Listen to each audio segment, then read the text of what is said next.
Então, dando continuidade, vamos ler o primeiro capítulo do livro A Imaginação, O Mundo Além da Razão, do Juan Ribot. E muito feliz. Se você quiser adquirir, não é obrigatório, mas se você quiser adquirir, tá aí abaixo o link, tá? Para você comprar diretamente na editora. Serão 11 semanas, 11 capítulos, 11 semanas, tá bom? Então vamos seguir. Hoje o capítulo se chama, capítulo 1, Conheça esse desconhecido que é você. Como é belo viver. Passaram-se tantos anos, mas aquele filme ainda faz parte das lembranças que direcionam a minha vida. Eu ainda era um garoto quando... Como era costume. Meu pai tem hoje 84 aninhos.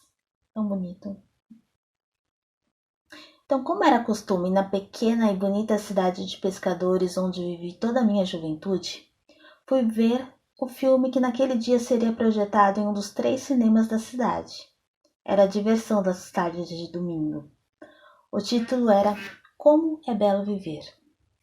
Toda a trama se desenvolvia numa pequena cidade que, pelo trabalho do protagonista, Edward, foi crescendo, evoluindo e chegando a ser uma das cidades mais importantes da região.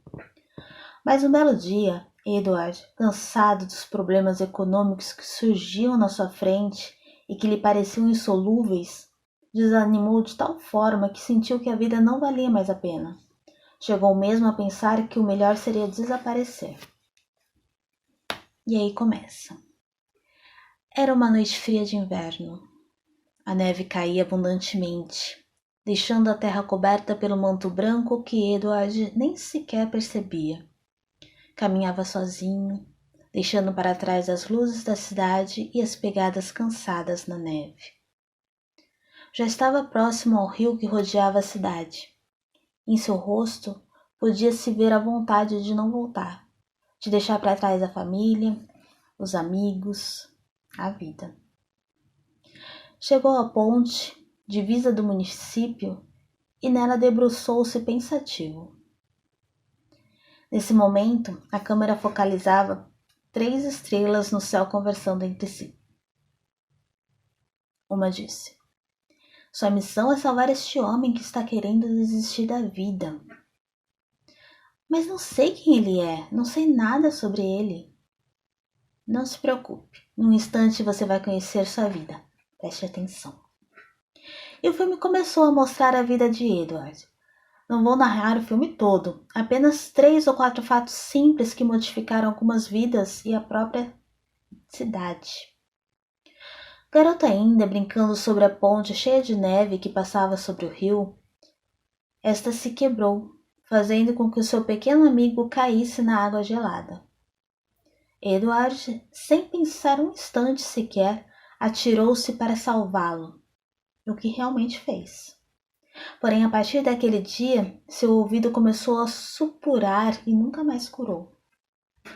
Crescendo, trouxe alegria a muitas pessoas, em particular a que mais tarde seria sua esposa. Ajudou a cidade a crescer. Fez um belo jardim onde as crianças podiam correr e brincar sem nenhuma preocupação dos pais. Um dia, porém, começou a sentir o peso dos problemas que não conseguia resolver. E naquele momento, sentiu que estava sozinho. Era véspera de Natal. Luzes, anúncios, alegria pelas ruas da cidade. Mas ele estava triste, sozinho, acabado. Saiu da cidade e aproximou-se da ponte por onde havia passado feliz por inúmeras vezes e debruçou-se nela. É aqui que as estrelas entram em cena. Este homem merece que o ajudemos. Você terá essa missão. Edward escutou o barulho de algo que parecia ter caído na água. Socorro, socorro, não sei nadar, estou aqui. Edward tirou o casaco e se lançou à água. Era um ancião que não se sabia como tinha caído naquele rio frio. Chegaram à margem e entraram em uma pequena cabana que lá havia.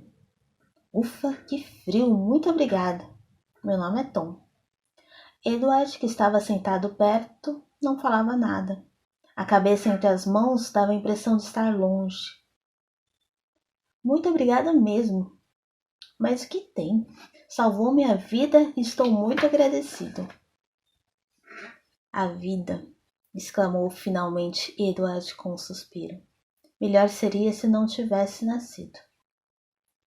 Como disse? Será que eu escutei bem? Não sabe o que está dizendo. Já imaginou como seriam as pessoas que estão à sua volta e o mundo em que vive se você não tivesse nascido?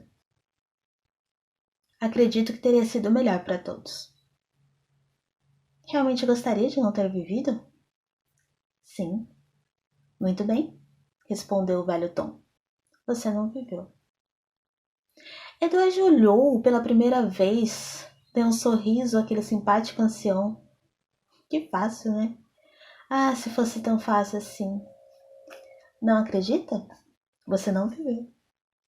De repente, um forte vento abriu a porta da cabana, mostrando uma noite fria, mas sem neve. As roupas de Edward ficaram secas e, olhando ao redor, percebi-se que alguma coisa havia mudado. Mas o quê? Você não viveu, continuou falando o velho Tom. Ainda não acredita? Existe alguma coisa que possa o fazer acreditar? Instintivamente colocou a mão no ouvido que desde criança não parava de supurar, mas que surpresa! O ouvido estava perfeito. O que aconteceu? Perguntou Tom. Aliás, o que aconteceu? Perguntou Edward. Nada especial. Apenas você nunca existiu. Sem dar ouvidos ao velho, o que o velho Tom falava, Edward saiu. Quando chegou ao centro da cidade, para sua surpresa, encontrou um cemitério. Não pode ser, aqui eu fiz um jardim. Sem entender o que estava acontecendo, deparou com o túmulo de um menino. Não é possível, ele não morreu, eu o salvei nesse dia. Você não viveu, Edward. Você não fez nada. E assim, Edward ia de surpresa em surpresa. Tony, meu amigo, o que está acontecendo aqui? Quem é você? Respondeu surpreso Tony. Eu não o conheço. Eu sou o Edward. Que Edward? E o velho Tom atrás, repetindo novamente a frase que Edward ainda não tinha entendido. Você nunca viveu. Uma mulher com passo rápido e temeroso passou. Seu semblante era triste, parecia nunca ter sido feliz. Edward ficou espantado. Evelyn, meu amor. Evelyn, pensando que estava na frente de um louco, correu assustada, gritando. Não é possível, como minha esposa não me reconheceu? Edward sentou-se. Não conseguia manter-se em pé, tamanho era seu sofrimento. O velho Tom, com uma expressão angelical, olhou para Edward, que nesse momento já havia percebido como uma vida realmente importante, e lhe disse: Edward, você ainda pensa que é melhor não ter vivido? Olha ao seu redor. Essa seria a realidade sem você. Pensa que não fez nada? As pessoas pensam que não fazem nada e que nada seria diferente se elas não tivessem existido. Isso é uma pena.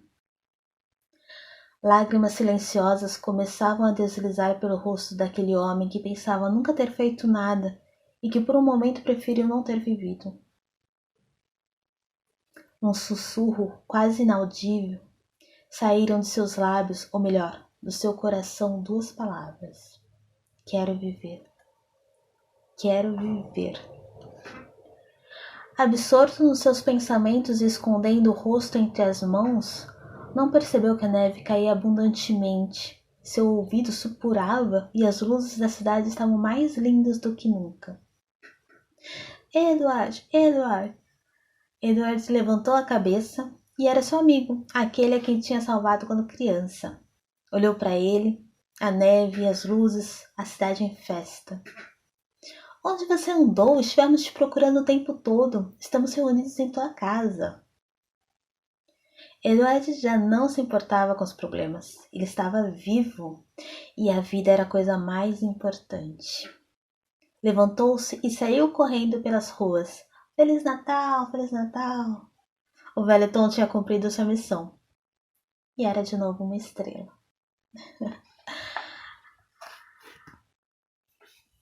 Eu vou lhe ensinar a forma de acabar com tudo isso. Aí acabou, né, a história do filme e continua o livro.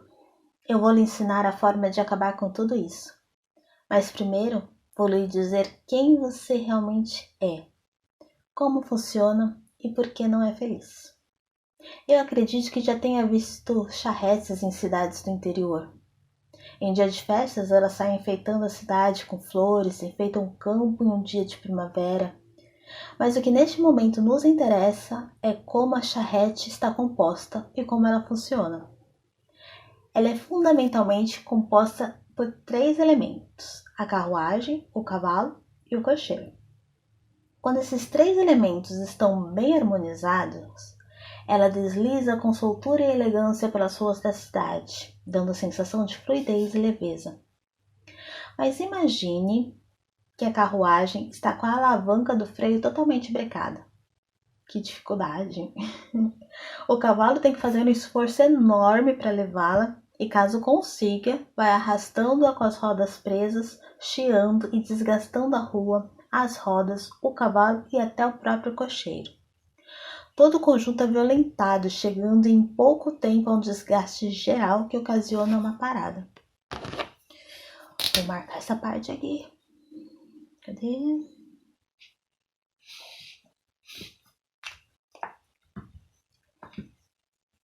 Agora, imaginemos que o cavalo não é controlado pelo cocheiro. Ele vai para onde quer, podendo se desorientar e ocasionar um desastre na carruagem do cocheiro e nos terceiros, ou em terceiros.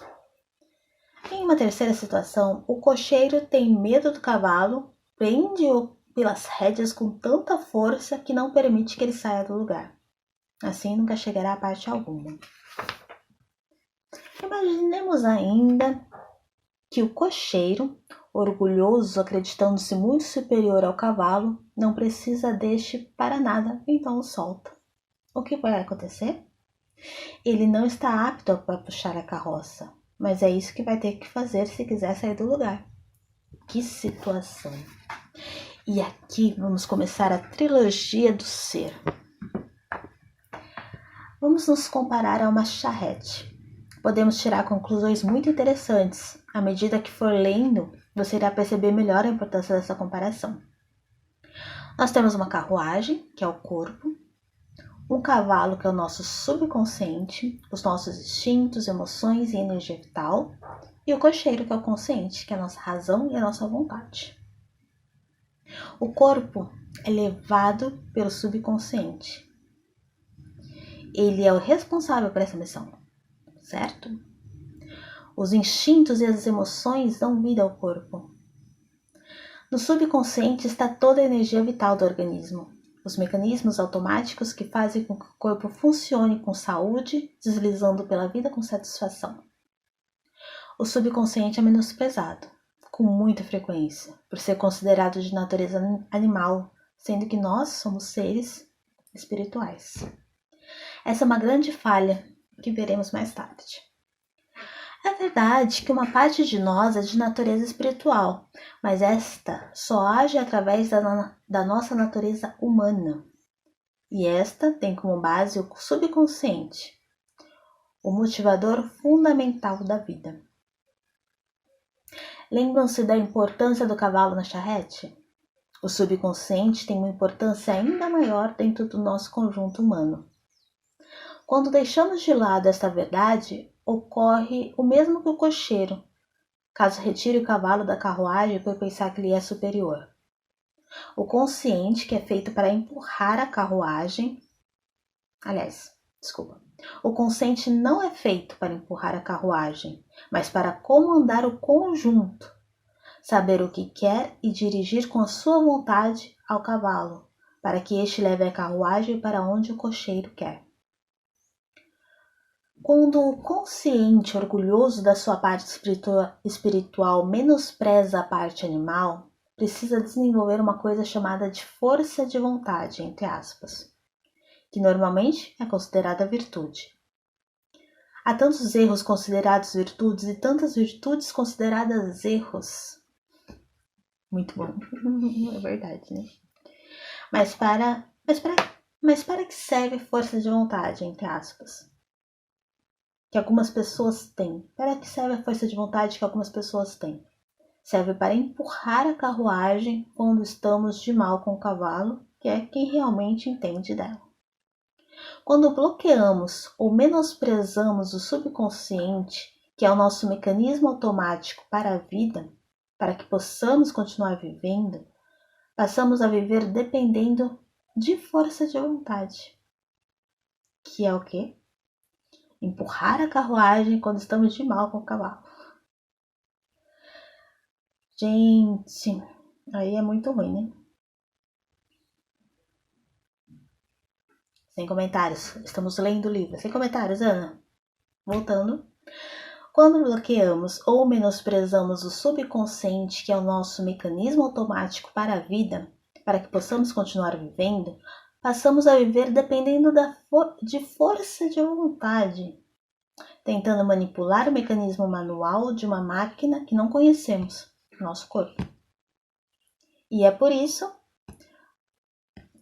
Sem comentários. E é por isso que eu ia falar que é o nosso corpo subconsciente que trabalha com todas as nossas... com as nossas células, faz com que as células se movimentem de forma perfeita, faz com que os nossos pensamentos, os nossos líquidos, as nossas carnes, enfim, funcionem da melhor forma possível. Por isso que está falando aqui que a gente não conhece o nosso corpo, porque a gente não sabe como é que funciona, a gente não sabe o movimento das células, a gente não sabe como é que funciona essa parte, né? De tudo, todo esse movimento, o nosso organismo, o nosso intestino, nossa cabeça, os movimentos peristálticos, a gente não sabe como é que funciona, né? Essa parte do subconsciente. Voltando.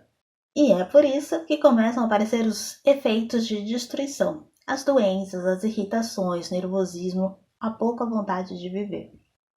Há pessoas que se levantam da cama pela sua força de vontade, comem pela força de vontade, trabalham porque têm força de vontade e tentam dormir pela força de vontade. Vivem fazendo força constantemente, nada flui naturalmente. Poucas coisas fazem com satisfação, com alegria, com prazer. A vida não desliza suave e elegantemente. Vivem à base de força de vontade, até que um dia sucumbem ao peso da carruagem, entrando num estresse do qual dificilmente saem. E o pior de tudo é que sentem que a vida não tem mais sentido. O pior ainda, que nunca teve. O que devemos ter é vontade, isso sim. Vontade é saber o que se quer e ir atrás com a força e a energia de quem foi feito para isso, o subconsciente. Vontade é a grande arma do consciente, a grande força que é capaz de dirigir a energia de 500 cavalos se for preciso, para onde você quiser. O cocheiro não é feito para competir em força com os cavalos, mas para dar a direção e sentido a esta força. Tampouco é feito para anulá-la, mas para dirigi-la. Saber o que se quer é o papel do consciente. Materializar o que se quer é papel do subconsciente. Mais tarde veremos que esse é um dos segredos para termos quaisquer coisas que queiramos. Nosso poder está na harmonia de todas as partes constitutivas, subconsciente, consciente e o que iremos chamar de superconsciente. Você é uma coisa tão maravilhosa que é o maior milagre do mundo. Ai, que lindo! E assim acabamos o primeiro capítulo. Semana que vem a gente vai falar sobre o segundo capítulo. Vamos ler o Só Há um Limite, aquele que você se coloca. Te espero na próxima semana. Te vejo logo, te vejo sempre. Até. Tchau, tchau.